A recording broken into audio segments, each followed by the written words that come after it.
Sun travels வடமாகாணத்தில் சட்டபூர்வமான அனுமதியுடன் இயங்குகின்ற visa consultants and ticket agent. உங்கள் பெறுமதியான கடவுச்சீட்டுகள், ஆவணங்கள் போன்றவற்றுக்கு பாதுகாப்பான அனுமதி பெற்ற நிறுவனம் சன் டிராவல்ஸ்.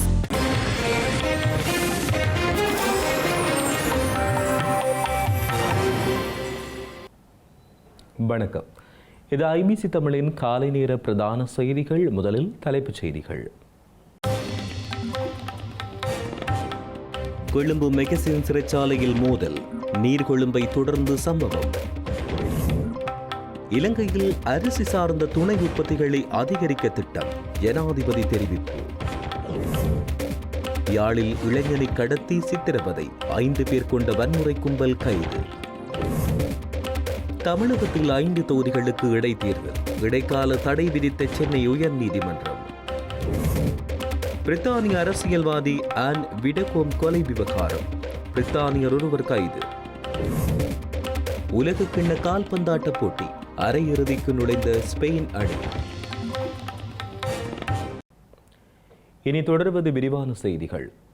நீர்கொழும்பு சிறைச்சாலை மோதல் சம்பவத்தை தொடர்ந்து கொழும்பு மெகசின் சிறைச்சாலையிலும் கைதிகளுக்கு இடையில் இடம்பெற்ற மோதல் குறித்து விசாரணைகள் ஆரம்பிக்கப்பட்டுள்ளன.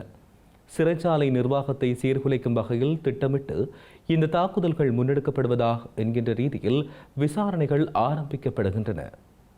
கொழும்பு மெகசின் சிறைச்சாலையில் உள்ள 5 கைதிகளுக்கிடையில் நேற்று பிற்பகல் மோதல் ஒன்று ஏற்பட்டுள்ளது. இந்த மோதலில் காயமடைந்த 2 கைதிகள் கொழும்பு தேசிய வைத்தியசாலையில் அனுமதிக்கப்பட்டுள்ளனர். மோதலுக்கான காரணம் இன்னும் கண்டறியப்படாத நிலையில் அதிகாரிகள் சம்பவம் தொடர்பில் விசாரணையை தொடங்கியுள்ளனர். நீர்கொழும்பு சிறைச்சாலை மோதல் சம்பவத்தில் 8 அதிகாரிகள் உள்ளிட்ட 29 கைதிகள் உயிரிழந்த நிலையில் கொழும்பு மெகசின் சிறைச்சாலையில் மோதல் இடம்பெற்றமை உற்றுநோக்கலை ஏற்படுத்தியுள்ளது.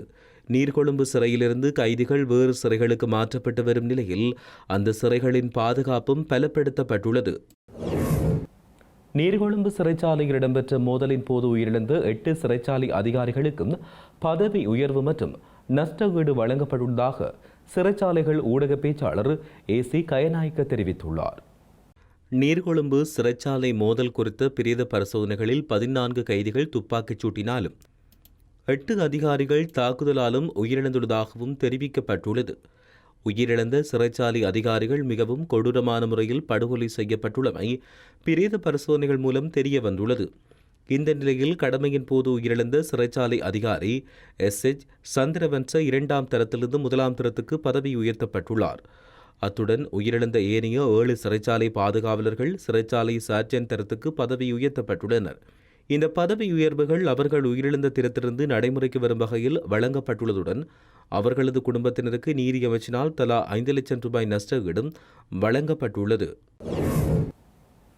இலங்கையில் அரிசியை பிரதான உணவாக மாத்திரம் பயன்படுத்தாமல் அரிசி சார்ந்த ஏனைய துணை உற்பத்திகளுக்கும் பயன்படுத்துவதன் மூலம் அரிசிக்கான சந்தை வாய்ப்புகளை விரிவுபடுத்த அரசாங்கம் திட்டமிட்டுள்ளதாக ஸ்ரீலங்கா ஜனாதிபதி அனுரகுமார திசாநாயக்க தெரிவித்துள்ளார்.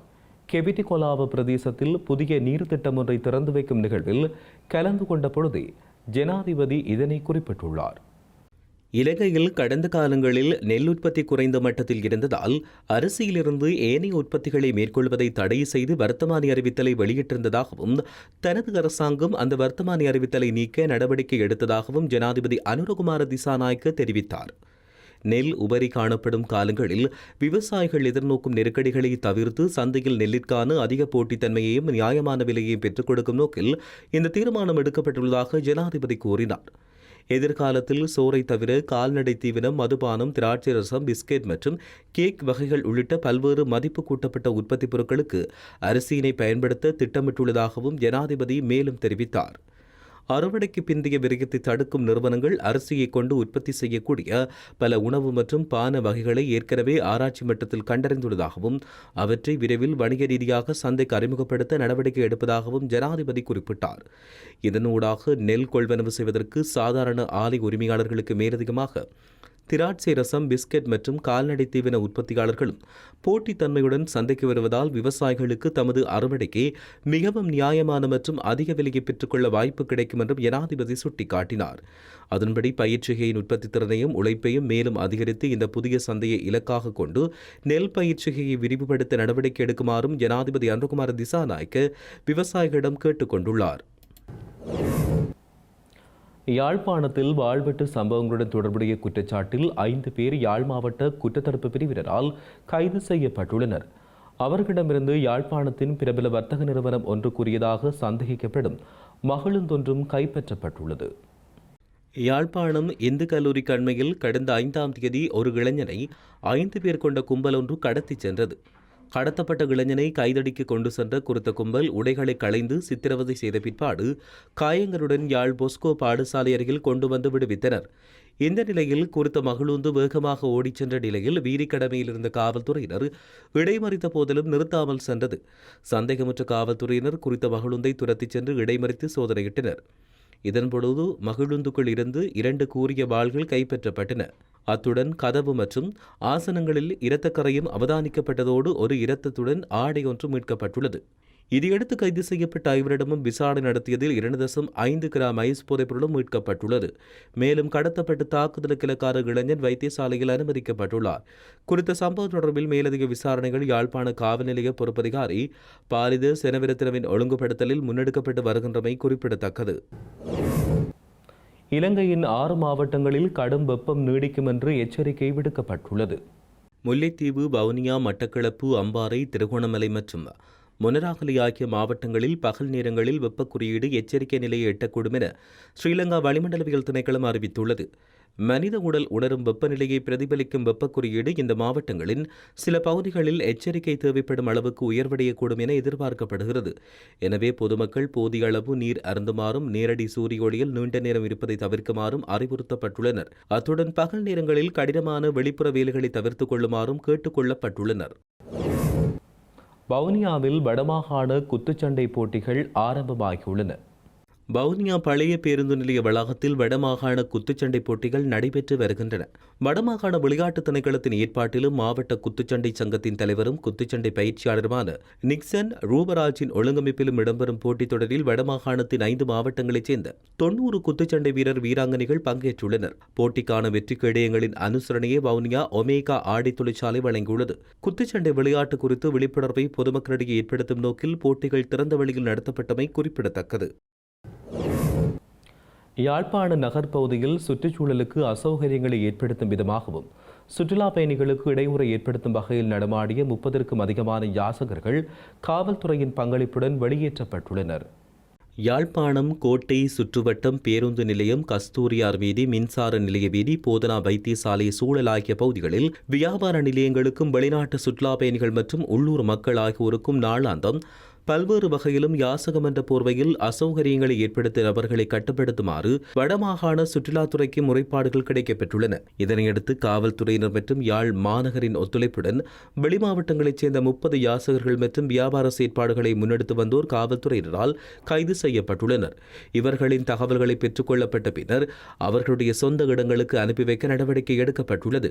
இந்த நடவடிக்கையின் போது சிறுவர்கள் பலரும் வியாபார ரீதியில் யாசகம் பெறும் நடவடிக்கைக்கு உட்படுத்தப்பட்டு வந்தது கண்டறியப்பட்டுள்ளது. இதையடுத்து குறித்த சிறுவர்களின் பாதுகாவலர்களாக இருப்போர் எச்சரிக்கப்பட்டு விடுவிக்கப்பட்டுள்ளமையும் குறிப்பிடத்தக்கது. தமிழகத்தில் வெற்றிடமாக உள்ள 5 தொகுதிகளுக்கு இடைத்தேர்தலை நடத்த இந்திய தேர்தல் ஆணையத்துக்கு சென்னை உயர்நீதிமன்றம் நேற்று இடைக்கால தடை விதித்தமை ஆளும் தமிழக வெற்றிக் கழகத்துக்கு ஏற்பட்ட அரசியல் பின்னடைவாக கருத முடியாது என்ற வாதங்கள் முன்வைக்கப்பட்டுள்ளன. திருச்சி கிழக்கு, கரூர், விராலிமலை, பெருந்துறை, அம்பாசமுத்திரம் ஆகிய 5 தொகுதிகளில் தேர்தல் மனுக்கள் நிலுவையில் இருப்பதால் ஜூலை 31ஆம் தேதி வரை இடைத்தேர்தலை அறிவிக்க தேர்தல் ஆணையத்துக்கு நேற்று சென்னை உயர்நீதிமன்றம் இடைக்கால தடை உத்தரவு விதித்திருந்தது. இந்த தேர்தல் வழக்கு மனுக்களில் நீதிமன்றம் அறிவிக்கும் தீர்ப்புக்கு முன்னர் இடைத்தேர்தல் மூலம் குறித்த தொகுதிகளுக்கு தேர்தல் நடத்தப்பட்டு ஒருவர் தெரிவு செய்யப்பட்டால் அது முரண்பாடுகளை ஏற்படுத்தும் என்பதால் இந்த தடை விதிக்கப்பட்டுள்ளது. இந்த வழக்கில் இடைத்தேர்தலை நடத்துவது தேர்தல் ஆணையத்தின் அதிகாரம் என்ற வாதமும், அதேபோல இந்த வழக்கு குறித்த தொகுதிகளின் வாக்காளராக இல்லாத ஒருவரால் தாக்கல் செய்யப்பட்டமை ஒரு அடிப்படை உரிமை மீறல் என்ற வாதமும் முன்வைக்கப்பட்டாலும் அவை நீதிமன்றத்தால் நிராகரிக்கப்பட்டன. இந்த வருடத்தின் ஆரம்பத்தில் நடந்து முடிந்த சட்டப்பேரவைத் தேர்தல் 2 தொகுதிகளில் போட்டியிட்ட முதல்வர் விஜய் திருச்சி கிழக்கு தொகுதியிலிருந்து விலகினார். அதேபோல கரூர் தொகுதி சட்டமன்ற உறுப்பினர் MR விஜயபாஸ்கர், விராலிமலை சட்டமன்ற உறுப்பினர் C விஜயபாஸ்கர், இதேவேளை பெருந்துறை சட்டமன்ற உறுப்பினர் ஜெயக்குமார், அம்பாசமுத்திரம் சட்டமன்ற உறுப்பினர் இசக்கி சுப்பையா ஆகியோர் பதவி விலகினால் அந்த தொகுதிகளும் வெற்றிடமாக இருப்பதும் குறிப்பிடத்தக்கது. பிரித்தானியாவின் முன்னாள் அமைச்சரும் அதிதீவிர வலதுசாரி கட்சியான சீர்திருத்த பிரித்தானிய கட்சியின் அரசியல்வாதியுமான ஆன் விடேகோம்பை கொலை செய்த சந்தேகத்தில் நேற்று 26 வயதான பிரித்தானியர் ஒருவர் கைது செய்யப்பட்டுள்ளார். ரிஃபார்ம் ஜுகே எனப்படும் சீர்திருத்த பிரித்தானிய கட்சியின் அரசியல்வாதியும் கட்சியின் பேச்சாளருமான ஆன் விடேகொம்ப கடுமையான காயங்களால் இறந்து கிடந்த நிலையில் மீட்கப்பட்ட சம்பவம் தொடர்பில் விடகொம்பவின் வீட்டிலிருந்து சுமார் 9 மைல் தூரத்தில் வைத்து இந்த 26 வயதான வெள்ளை இனத்தைச் சேர்ந்த பிரித்தானியர் கைது செய்யப்பட்டதாக காவல்துறையினர் தெரிவித்தனர். இப்போதைக்கு இந்த கொலை பயங்கரவாதத்தோடு தொடர்புடையது என்பதற்கோ அல்லது இதற்கு அரசியல் நோக்கம் இருந்தமைக்கு எந்த தகவலும் இல்லை என்று காவல்துறை குறிப்பிட்டுள்ளது. கருக்கலைப்பு மற்றும் ஓரண சேர்க்கை உறவுகளுக்கு கடும் எதிர்ப்பை வெளியிடுவது உட்பட்ட பழமைவாத கருத்துக்களுக்காக நன்கு அறியப்பட்ட விட்கோம் ஆரம்பத்தில் கென்சவேட்டி கட்சியில் அமைச்சு பதவியை வகித்தாலும் தற்போது நைஜல் ஃபராஜின் அதிதீவிர வலதுசாரி ரிஃபார்ம் ஜூகே கட்சியின் குடியேற்றம் மற்றும் நீதித்துறை செய்தி தொடர்பாளராகவும் இருந்தவர். இந்த நிலையில் கடந்த வியாழக்கிழமை விடகோம்பின் வீட்டிற்கு காவல்துறை அதிகாரிகள் அழைக்கப்பட்ட போது அவர் அங்கு பலமான காயங்களுடன் இறந்து கிடந்த நிலையில் கண்டெடுக்கப்பட்டார். கடந்த 10 ஆண்டுகளில் பதவியில் இருக்கும் போது 2 நாடாளுமன்ற உறுப்பினர்கள் படுகொலை செய்யப்பட்டனர். தொழிற்கட்சி நாடாளுமன்ற உறுப்பினர் ஜூகாக் 2016ஆம் ஆண்டு பிரெக்சிட் பிரச்சாரத்தின் போது கொல்லப்பட்டார். அதன் பின்னர் கென்சவேட்டி கட்சி நாடாளுமன்ற உறுப்பினர் டேவிட் அமெல் கடந்த 2021ஆம் ஆண்டு IS குழுவால் ஈர்க்கப்பட்ட ஒருவரால் கத்தியால் குத்திக் கொல்லப்பட்டார்.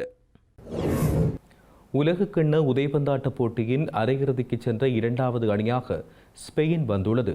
பெல்ஜிய அணியை அதிர்ச்சிக்குள்ளாக்கும் வகையில் ஆட்டத்தின் இறுதி நேரத்தில் மாற்று வீரராக களமிறங்கிய மிக்கேல் மெரினோ 88வது நிமிடத்தில் கோல் அடித்ததால் இந்த வெற்றி கிடைத்துள்ளது. லாஸ் ஏஞ்சலில் நடைபெற்ற விறுவிறுப்பான காலிறுதிப் போட்டியின் முடிவை மாற்று வீரராக களமிறங்கிய மிக்கேல் மெரினோ தீர்மானித்ததை ஸ்பெயின் ரசிகர்களை கொண்டாட வைத்துள்ளது. இதே வீரர் இதற்கு முன்னர் போர்த்துகலுக்கு எதிரான போட்டியில் மாற்று வீரராக களமிறங்கி 91வது நிமிடத்தில் வெற்றி கோலை அடித்த நிலையில் இப்போது அதேபோன்று பெல்ஜிய அணிக்கு எதிரான ஆட்டத்தின் இறுதியில் கோலை அடித்து அசத்தியுள்ளார்.